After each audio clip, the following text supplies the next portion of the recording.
আমি আল কোরআন বাংলা মর্মবাণী থেকে সূরা আন নহলের কিছু অংশ পড়ে শোনাচ্ছি। বিসমিল্লাহির রহমানির রাহিম। দয়াময় মেহেরবান আল্লাহর নামে। আল্লাহর ফরমান আসবে, অতএব একে ত্বরান্বিত করতে চেও না। তিনি মহামহিম। মানুষ তার সার্বভৌম ক্ষমতার সাথে যা কিছুকে শরিক করে, তিনি তার অনেক ঊর্ধ্বে।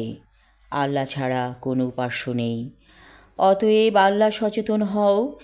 এই সচেতনতা সৃষ্টির জন্যই তিনি তাঁর বান্দাদের মধ্যে যার উপর ইচ্ছা ফেরেশতার মাধ্যমে ওহী নাজিল করেন। মহাকাশ ও পৃথিবী তিনি সৃষ্টি করেছেন এক অন্তর্নিহিত সত্য প্রকাশের উদ্দেশ্যে। মানুষ যাদেরকে তাঁর ক্ষমতার শরিকদার মনে করে, তিনি তার অনেক ঊর্ধ্বে। তিনি তুচ্ছ শুক্রবিন্দু থেকে মানুষ সৃষ্টি করেছেন।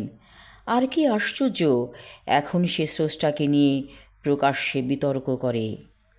তিনি গবাদি পশু সৃষ্টি করেছেন, যা থেকে তোমরা পাচ্ছ খাবার, শীত নিবারক উপকরণ ও নানাবিধ কল্যাণ।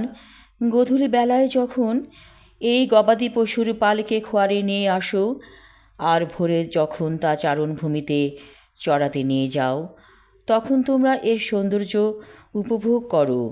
সেই সাথে ভেতরে ভেতরে গর্বিত হও। আর ওরা তোমাদের ভার বহন করে নিয়ে যায় দূর শহরে, যেখানে অহোরাত্র কষ্ট ও পরিশ্রম ছাড়া তোমরা পৌঁছতে পারতে না। নিশ্চয়ই তোমার প্রতিপালক পরম দয়ালু, অতি মেহেরবান। তোমাদের আরোহণের জন্য তিনি ঘোড়া, খচ্চর ও গাধা সৃষ্টি করেছেন।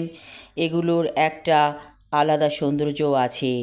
তিনি তোমাদের কল্যাণের জন্য আরও অনেক কিছু সৃষ্টি করেছেন, যে সম্পর্কে এখনও তোমরা জানো না। সরল পথ আল্লাহ পর্যন্ত পৌঁছায়, কিন্তু ভ্রান্ত পথের সংখ্যাও কম নয়। অবশ্য তিনি চাইলে সবাইকে সরল পথে পরিচালিত করতে পারেন, কিন্তু মানুষকে তিনি স্বাধীনতা দিয়েছেন পথ বেছে নেয়ার। তিনি আকাশ থেকে পানি বর্ষণ করেন, তা থেকে তোমরা পান করো, আর তা থেকে জন্মায় গাছপালা, লতাগুল্ম, সৃষ্টি হয় চারণভূমি, যাতে তোমরা পশু বিচরণ করাও। তিনি এই পানির সাহায্যে ফসল ফলান জয়তুন, খেজুর, আঙ্গুর ও নানা রকম ফল ফলাদি। মনে রেখো, চিন্তাশীল মানুষের জন্য এর মধ্যেই স্রষ্টার মহিমার উজ্জ্বল নিদর্শন রয়েছে। তিনি রাত ও দিন, সূর্য ও চন্দ্রকে করেছেন তোমাদের কল্যাণে তার নিয়মের অধীন। মহাকাশের সকল তারকারাজি তার নির্দেশই অনুসরণ করে। যুক্তিবুদ্ধি প্রয়োগকারী মানুষের জন্য এর মধ্যেই রয়েছে স্রষ্টার মহিমার উজ্জ্বল নিদর্শন। তিনি পৃথিবীতে তোমাদের জন্য বর্ণিল বৈচিত্র্যময় সামগ্রী সৃষ্টি করেছেন। মনে রেখো, এ সব কিছুর মধ্যেই শিক্ষা গ্রহণেচ্ছু মানুষের জন্য রয়েছে স্রষ্টার মহিমার উজ্জ্বল নিদর্শন। আমি এতক্ষণ সূরা আন নহল থেকে কিছু অংশ পড়লাম। আমিন।